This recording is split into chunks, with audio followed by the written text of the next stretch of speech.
rear-wheel drive and SUVs, G80 M3s and Copart. What do these two pairings have in common? Turns out absolutely nothing, because we pretty much never see rear-wheel drive SUVs from our favorite performance brands, whereas the other pairing, well, you know.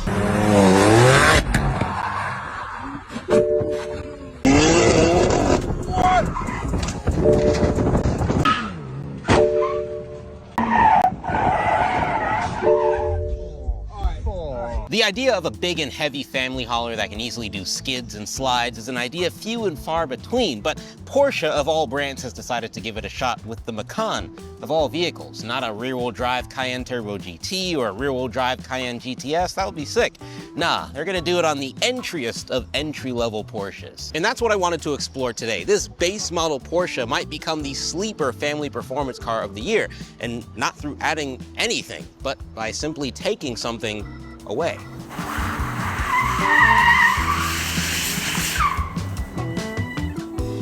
So it turns out having a low horsepower rear-wheel drive car with electric power might be one of the most fun kinds of vehicles you can buy. Now, that might sound a little crazy, but hear me out. So firstly, because of the low horsepower number, you can engage in hooliganism with very little to no fear of putting yourself in an early grave, because it's just not powerful enough to do crazy stuff in. It's super approachable and easy, it's not intimidating at all, and because it's electrified, the power is so direct and linear and predictable and easy. And that's effectively what we're dealing with here. The rear-wheel drive Macan has 355 horsepower and 410 pound-feet of torque in launch control, and so I guess we should test that out, although based on those numbers and the 5,000 pound curb weight, we shouldn't expect a very good number.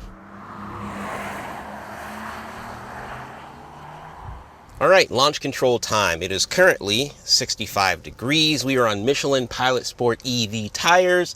The road is dry, effectively, so we should have a decent run. We should get, theoretically, one of the better times possible with this car, which is not going to be a high number. I'm just gonna let you know that now. It's rear-wheel drive. I've only got 355 horsepower, and this car weighs just about 5,000 pounds. So, yeah, take that for what you will. This is not really a necessary thing to do in this car, but figure we do it in every other video, so might as well just do it now.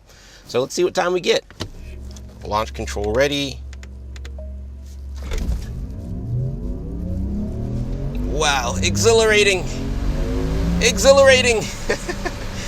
Yeah, not a super high number. I'm already seeing what it is right here. So the race box says we bang that off in 5.28 seconds, which I believe is actually quicker than what Porsche claims this car will do. I believe Porsche claims this car will do a 5.4, so quicker than Porsche's time. I don't really think we need to do that again.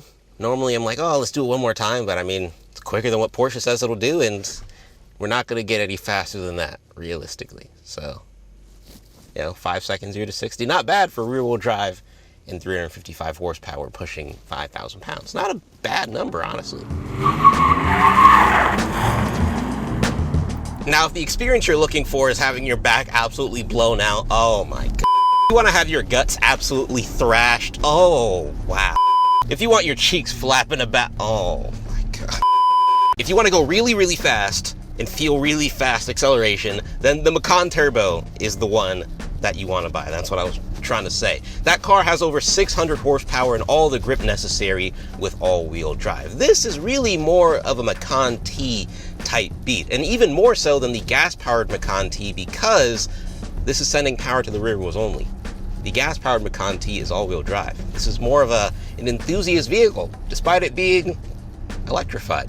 That's something. So this Macan EV only has 2 performance options equipped, the rear axle steering and Sport Chrono package. And that's because those are the only 2 options you can get on this car as far as performance features goes. And that's because things like the active suspension management come as standard, which is nice. We love a free feature equipped on our almost 6-figure vehicle. We love that. Thank you, Porsche. But how does it actually drive, though? Well, I can confidently say that just like how the gas-powered Macan didn't feel as Porsche as things like the Panamera or the Cayenne, the Macan EV doesn't feel as Porsche to drive as cars like the Taycan, and that mostly comes down to steering feel for me. You see, because you don't have an engine, a transmission, all these traditional things that you're paying attention to when driving a gas-powered car, you're really honing in on very specific aspects of the driving experience. One of those being steering feel. That's super important for a performance EV. And It's just not what I was hoping it would be in this car. One of the ways that the Taycan maintains that Porsche familiarity is through the steering feel. There's this mechanical precision, there's this feedback that makes the car genuinely fun to drive. The steering feel in the Macan EV is soft and a lot more muted compared to the Taycan. It's certainly direct and accurate, but it's just lacking that sports car feel.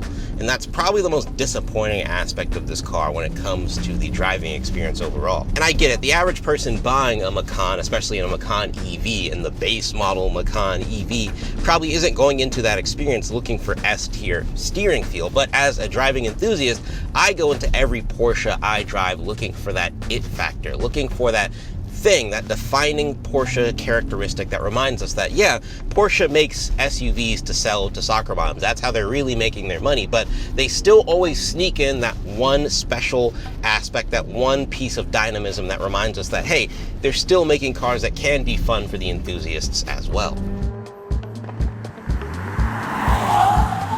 One other thing to note is that the Macan in every version has a single-speed transmission, which is typical for a lot of EVs, but not typical for Porsche, as Porsche introduced the Taycan with a two-speed transmission. So when you floor it, there's a wah, wah, like kind of like a second stage of acceleration.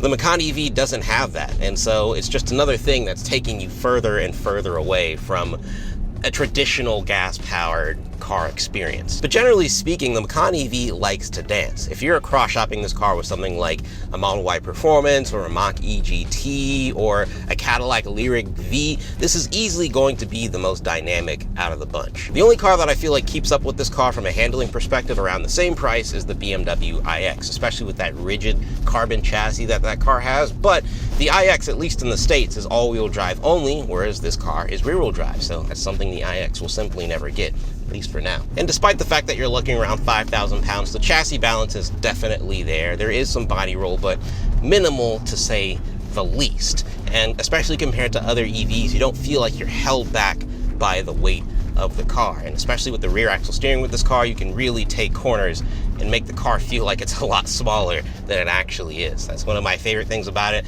If I were getting this car and wanted to have some fun, rear axle steering, definitely a must-have option. I don't think rear axle steering is something you should get on every single car you buy, but in this one, I definitely prefer having it. Now, as someone who's used to high horsepower cars, I do feel like the 355 horsepower and 410 pound-feet of torque isn't quite enough for me to fully enjoy the experience given the weight of the vehicle.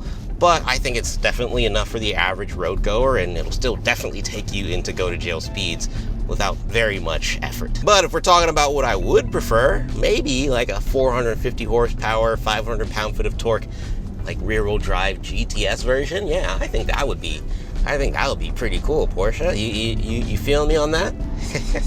You can just feel the back end sliding out on every hard corner. Yeah. Like I said, with the amount of power in this thing, you really can just thrash it around with very to little guilt, very to little fear. If I were to get a car to teach someone how to do donuts and skids and slides, I feel like this would be a great car to do it in because of the horsepower number, because of how approachable it is with the electric acceleration. I feel like it's just a very nice car to goon around in. Wait, not goon around, hoon around. I think goon is taking on a whole new meaning in 2025. Either way, this is a very fun car to do enthusiast-like movements in. Is this my favorite Porsche to drive? No, absolutely not. Is this my favorite Porsche SUV to drive? Still, no, absolutely not. But I think what I really need to do is try the full beans and rice turbo version of the Macan EV and really see where this platform maxes out. Because I feel like that might give me a different perspective on what this platform could be, unless there is an even more higher performance version of the Macan EV coming down the line. Either way, this is a worthy follow-up to the gas-powered Macan, in my opinion, for sure. If you're coming from a gas-powered Macan and you want to go electric, and maybe you want to try a rear-wheel drive version, save some money, and have a bit more fun on a back road, this is a solid car to do it in.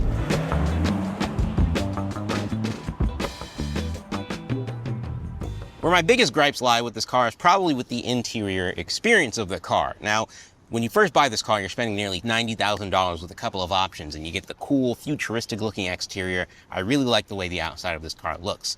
And then you step inside the thing, And at first glance, it looks like a really solid blend of Ice Macan and Taycan as far as the layout.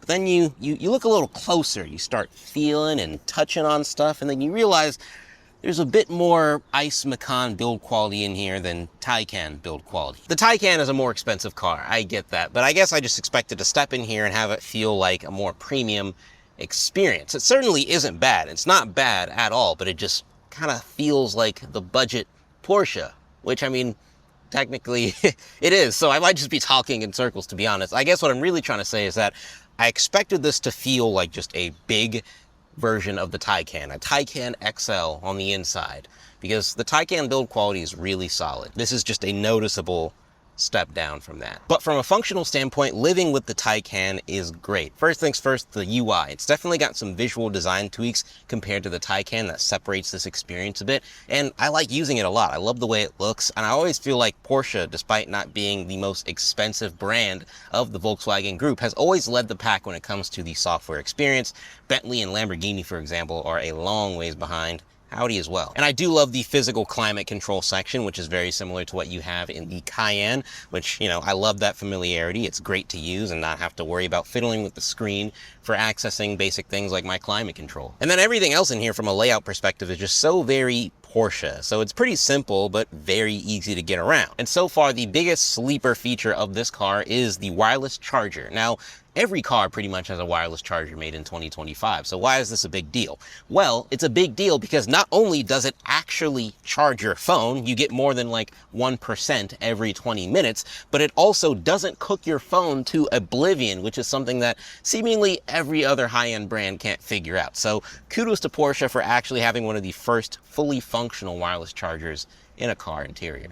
Good job. But I do have a few livability complaints with this car. First things first, the frunk. The size of the frunk is diabolical, especially when you see this massive outline and the massive hood, and then this is all you get. I mean, you can use it to comfortably store your charging cable bag that comes with the car, but I can't even fit my tripod in here. I can't fit my backpack in here, like just barely fit my backpack in here. And so outside of using the frunk to store your charging cable, this is really more of a suggestion as opposed to something you can get genuine use out of. And this rear-wheel drive version doesn't have a front motor, so if there's no motor taking up extra space in the front, then why is it still so small, the frunk, for the rear-wheel drive version? And I guess it's mostly disappointing just because the Taycan doesn't have like the biggest frunk ever, but it has one you could actually use, you know? This is kind of embarrassing. But I guess I would rather have a tiny frunk than no frunk at all, so nitpicking, but definitely disappointed by the lack of space here. And then secondly, the back seats. Just like the Taycan, it's not super roomy in the back of this car. And yes, we know an EV Cayenne is eventually coming, which is surely going to be the more roomy car for bigger people and road tripping and things like that. But that doesn't mean that their smaller SUV shouldn't be at least decently roomy in the back seats. The left and right seats are usable for sure, but the middle seat, bro, I would hate to be sitting middle seat for a long road trip or something like that. And I'm not even that tall, honestly. I'm under 6 feet. So, I mean, yeah, that's somewhat disappointing, but you can live with it, I think. And then the last thing is a nitpick, but also not really. It's the backup camera. I didn't realize how necessary getting that $1,000 surround view camera option was until I started reversing on this one for the first time and realizing, oh yeah, the camera quality is kind of poo-poo, which is not a new thing for Porsche if you saw my Carrera T review. But then there's also no front camera either, so you can only see what's directly behind you in 480p.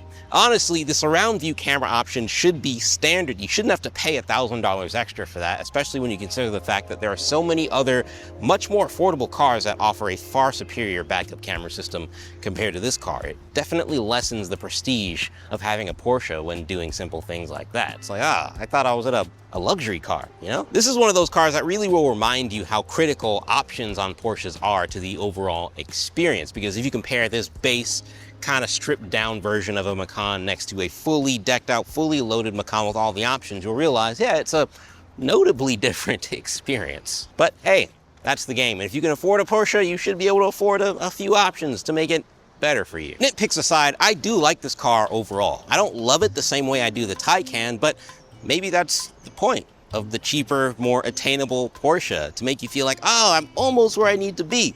And then that gets you to spend the 100 grand on the more expensive model. But either way, the biggest lesson here is that we need more rear-wheel drive SUVs in existence, especially rear-wheel drive SUVs made by brands that know how to make really good rear-wheel drive sports cars. Because that part of this car, that part hits hard. Hits harder than the gavel used by the judge on the P. Diddy case.